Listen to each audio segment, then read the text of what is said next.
Now, there's no doubt about it that a lot of Star Wars fans to this very day remain divided. There's a lot of fans that have been very unhappy with the way things went with the sequel trilogy movies, the firing of Gina Carano, the development of the Kenobi series and Boba Fett as well.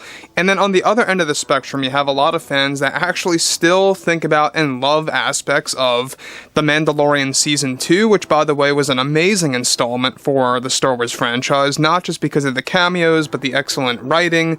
Even Mando Season 1 was phenomenal, and we have the Ahsoka show coming out by this August. It's going to be a very big deal by Dave Filoni. So, on top of all of this, we know that there's a lot of things happening at once. This is Mike Zero. Subscribe if you're new and like this video to see future Star Wars updates. I'm also on Twitter at Mike01. I thank you all so very much for the great and kind support. Now, we know that there is a Rey-centered Star Wars movie officially in the works, and it has been in the works for numerous months now. It's just that Stephen Knight is taking over the script and really fixing portions of the third act, and portions as well of the first and second act of the film.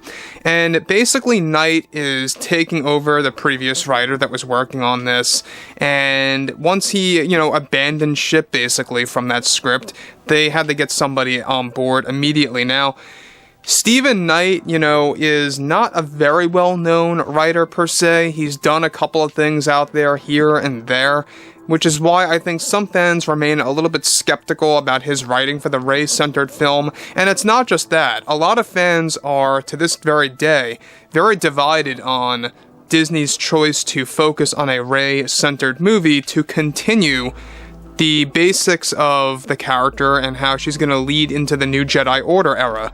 Now that brings us to exactly what Knight is doing to at least boost some engagement levels for the Rey movie that's really going to bring some people in to enjoy aspects of the Skywalkers, and we're going to be talking about that right now. Now, given that John and Dave are developing over 12 Star Wars projects at once. However, one project that Lucasfilm is focused on is the production of the Rey-centered movie that will take place 15 years after Episode 9 and the new Jedi Order.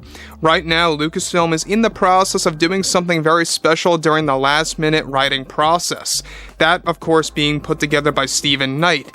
One thing that Stephen Knight is actually insisting upon Lucasfilm is allowing him to do with, of course, the Rey-centered Star Wars movie is to bring back Ben Solo in a very special and prominent way for the fans to enjoy.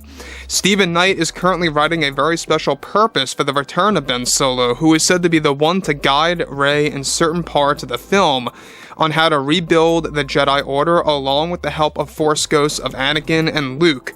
Knight's vision is to keep the Skywalkers at least somewhat relevant in the Rey movie of those that were properly trained through the ways of the Force and eventually became Jedi. One big development about what Knight is doing is that the new Jedi Temple and the Order is going to be currently dubbed the Skywalker Order. Knight is currently trying to figure out where the Order will be placed, and that the name is currently a code name of the temple that will hold the legacy and memorials dedicated to Luke, Anakin, Ben, and Leia. Now let me just stop right here for 1 second. Now, we actually talked about this briefly, about how John and Dave were going to be visiting this in their post-Episode 9 series that's going to take place even further after the events of Episode 9, roughly 10 years after the events of the Rey-centered movie, basically being 25 years after Episode 9. So there's a lot of things going into this by Stephen Knight. Now again, we know that Stephen Knight is the guy that's rewriting a lot of different pieces of this movie. He's basically trying to do whatever he can to really just boost the engagement level of the Rey movie. Now, look, I understand that Anakin, Luke, and Ben are true Skywalkers in a sense, and they really are. And the fact that Knight wants to use them as a way to guide Rey to rebuilding the Jedi Order, that at least makes a little bit more sense than Rey just doing it on her own, which I would honestly believe is a little strange if she were to just do that on her own with no guidance. So this makes a lot more sense, and this is basically what Knight is trying to do. He is trying to correct the wrongs of basically what the initial script had, which was just Rey rebuilding the Jedi Order effortlessly on her own. So now he wants to make the Skywalkers a little bit more relevant, and this of course includes Anakin, Luke, etc. Now, does this necessarily mean that we will be getting them in the physical form? Well, it must, because they have been in the talks with Mark Hamill to come back in this Rey-centered movie, and if he's coming back, then Hayden must be coming on screen if they are to include an Anakin Force Ghost. Again, this is yet again probably one of the last examples, or the last moments that they have the opportunity to bring Anakin's Force Ghost on the big screen. So, I know a lot of fans out there are very skeptical about this Rey movie, and to me, myself, I will admit, Rey was never my favorite character, but I will say that this does open the gateway to really seeing some exciting things. Apart from Rey herself, this is a gateway. Look at it this way, it's a gateway to see some exciting things. For example, Anakin coming on the big screen, Ben Solo's return, little things like that, I think are going to be what fans are really looking forward to than just the character of Rey herself. It's going to be a mixture of things, basically, is what Knight is trying to do to attract different fans. So, on top of this, alright, however, as for Ben, Knight is planning a very big twist and/or turn for the Rey story that is going to be part of his last 6 or 7 weeks of writing the script that he is trying to figure out right now.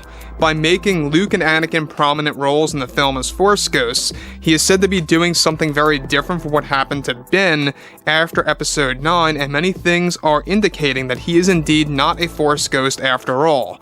Knight's script is set to be complete by the end of May, and they are planning to begin shooting by the end of this year, leading into early 2024 for, of course, the Rey-centered project.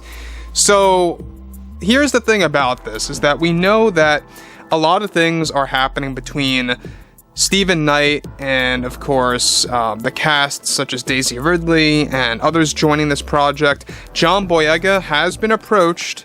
I don't know if we talked about this a couple of days ago, but he has been approached and refuses to actually accept. He does not want to come back. This is reminding me of making it very hard to get Harrison Ford back for The Rise of Skywalker, or even The Force Awakens back then in 2014 when they were making this thing. John Boyega has every right and reason to not want to come back. I mean, Disney really did him dirty when it came to the marketing of Finn, labeling him as the main Jedi, and it was a complete red herring. It was a complete ruse, I guess you could say. And John Boyega did not like that because Disney used him for obvious reasons to promote that character. So, anyways, that of course is one big example why he has a lot of issues with Disney still to this very day.